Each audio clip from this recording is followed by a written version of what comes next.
The Butcher and the Crusader, written by Jeff Lukeski. Fade in, exterior, the path, night. Crooked trees, droopy spiked vines, and other countless various shrubbery line the path. The visibly full moon shines down through the trees of this fertile and lush forest. It appears to be endless, and for the time being, deathly quiet. The streaming waters from a nearby creek are even hushed. Padding his way slowly towards a fallen tree that blocks his trail is Geralt of Rivia. He appears to be in his 40s, pale, long white hair and carrying 2 swords on his back. His leather and chainmail body armor is bloody and battered. It's seen war all too many times. His eyes are fierce and yellow like that of a cat. And over the left one, he bears a deep scar, which is clearly a souvenir of surviving a non-human opponent. His eyes are fierce and yellow like that of a cat. And over the left one, he bears Geralt pauses, and his ears twitch ever so slightly. A murder of crows. Caw, caw in the distant skies far from him, breaking his silence. But to the average man on the ground, the passing flock would be inaudible. Sniffing, his nostrils flare a bit as he shifts his gaze left and right. Someone or something is out there. He locks his focus on a particular ornament hanging from the tree just past the enormous one in front of him that's laying in the trail. He drops into a fighting stance as he draws a steel sword from his scabbard on his back. His superhuman vision stares deeper and tries to focus into the black triangular shape that has been wedged almost halfway into the trunk. Another black flock screams, this time over his head, screeching now in unison like a booming cry from the sky. As he looks upward to them, he quickly sees they're not crows at all. In fact, they are bats. Pop, pop, pop. He drops his sword as tufts of cloud and smoke surround Geralt's head. Tiny, harmless, flickering bombs go off. He takes a giant step back before being blindsided by a thunk to the skull from a speeding metal object. Damn it. He's cut. Had another gash to the plethora of scars on his forehead. Another series of small flash bombs rain down on him. Only this time, he counters with a magic spell. Geralt raises his right hand, manipulating both hands and fingers that create the Quen sign, a brief burst of yellow light that temporarily shields him from the incoming attacks. The bombs bounce right off the glowing light, and then the smoke vanishes immediately. While the barrier of sparkling yellow encapsulates him, he touches the skull of the wolf medallion hanging from his neck. Wait, the medallion isn't vibrating. This isn't magic. What's out there hunting him is a man.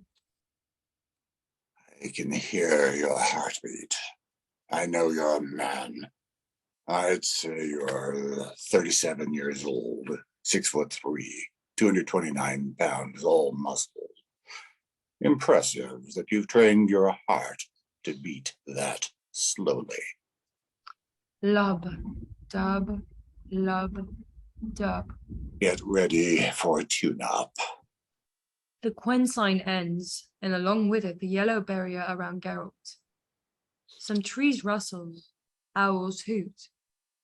Instead of spinning towards the rustling branches, he leaps in the opposite direction and is walloped by a fist to the jaw.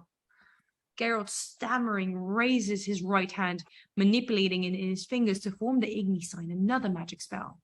A long but quick stream of raging fire shoots from his steady sign-wielding hand.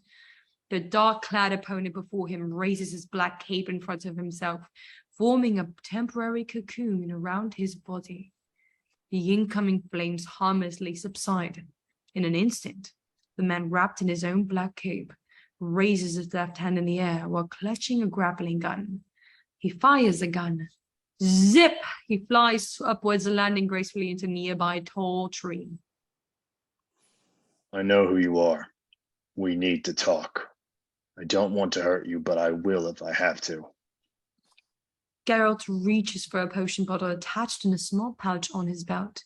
He immediately chugs the content, causing the vein in his neck and face to turn blue, then black. His yellow eyes shift to marble grey.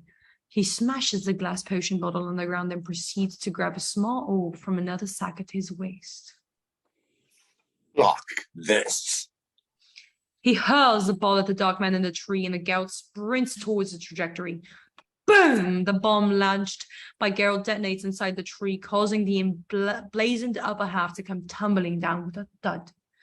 Geralt stands in the ring of fire, unfazed. He cautiously looks left and right as the effects of the potion make him immune to the heat. Geralt's POV, even in the middle of a fire, smoke and ash, he's scanning his land with crystal clear vision. His opponent is down, but is getting up gingerly from his knees. Geralt steps from the blaze where he finds someone standing in front of him. Dressed in black, head to toe, a yellow symbol of a bat on his chest, a pointy-eared cowl covering his eyes and shrouding his chiseled, stubbly, bloody jaw. Here rises Batman, bruised but not beaten. The bright full moon lingering over him, matching his eyes. The cape over his shoulders makes him look even more enormous than he really is. He remains still as Geralt approaches. His lips part to reveal pinkish teeth. The effects of the potion begin to wear off on Geralt. His eyes morph back to yellow, and the black and blue veins disappear. White Wolf, the Butcher of Blaviken. Geralt of Rivia. What the hell is this? You need to come with me. Where? Somewhere you can help. Geralt draws his other sword and leaps at Batman as he swings. Batman somersaults out of the way just in time. He raises and ducks a second attack from Geralt, and Batman counters with a jab to the abdomen. He blocks another sword swing with the metal gauntlet on his forearm before kicking the blade out of Geralt's grasp. Geralt sees both of his weapons a few yards away. He grins and chuckles. Storm clouds form in the skies above them, quicker and quicker by the second. Geralt drops into the boxing stance and raises his fists. Batman obliges and does the same. Rain starts to pour on the forest below, making Batman's suit and Geralt's armor start to glisten. Crack-a-thoom. Lightning strikes as the two exchange blows in hand-to-hand combat. They fight back and forth, strikes rarely landing as they block off or duck each other's efforts.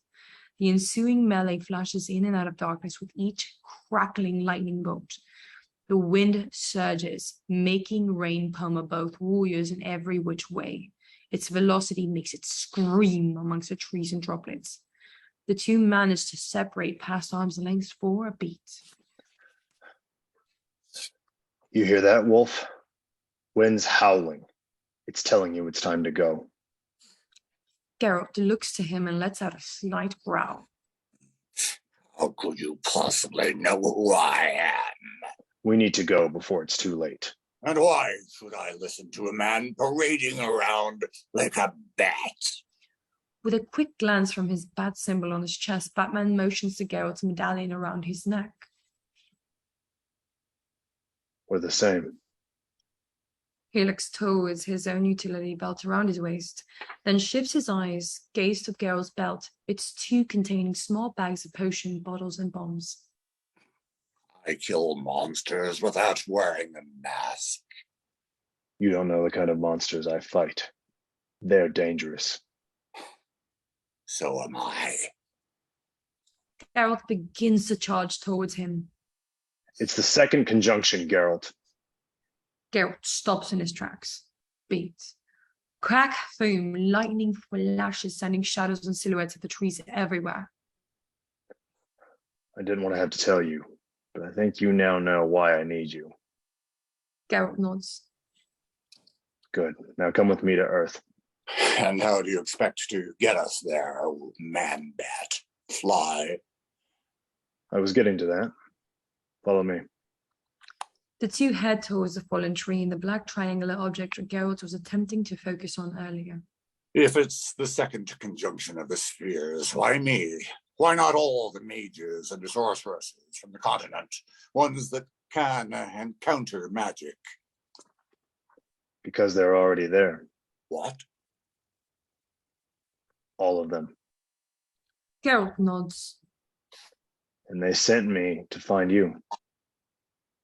They approach the metallic triangle wedge in the tree. Batman pulls in and out and displays small boomerangs in the shape of a symbol, a batarang. What is it? Our ticket home. Our what?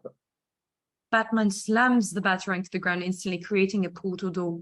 It springs from the ground in the shape of a giant doorway, with blue flames shooting all around it.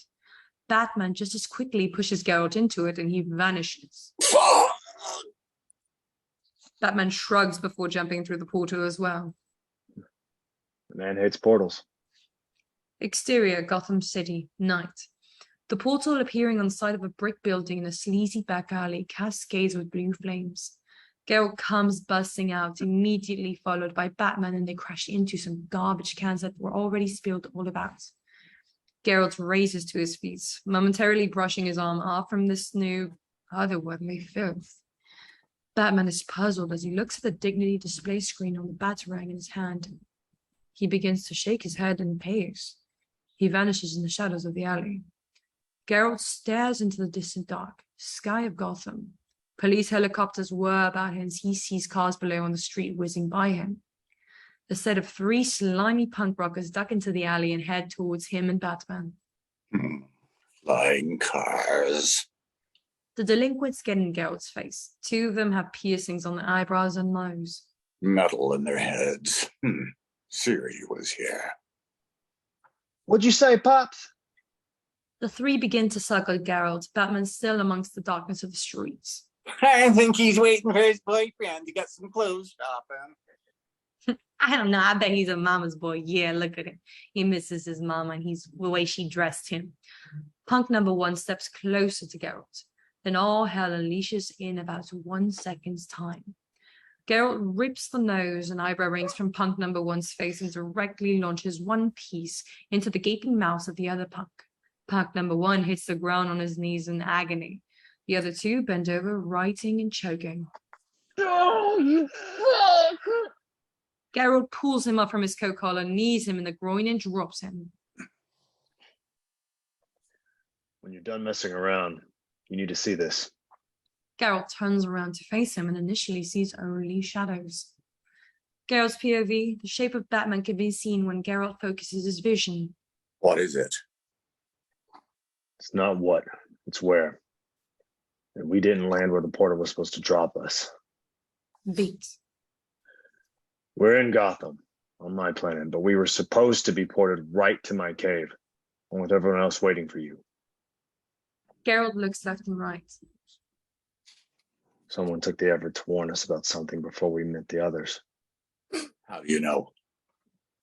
I don't, but he does. A bright blue light reflects off of the glistening armor of Geralt of Rivia and Batman. The Butcher of Blaviken and the caped Crusader stare upwards in awe of the unknown incoming body. Cut to black.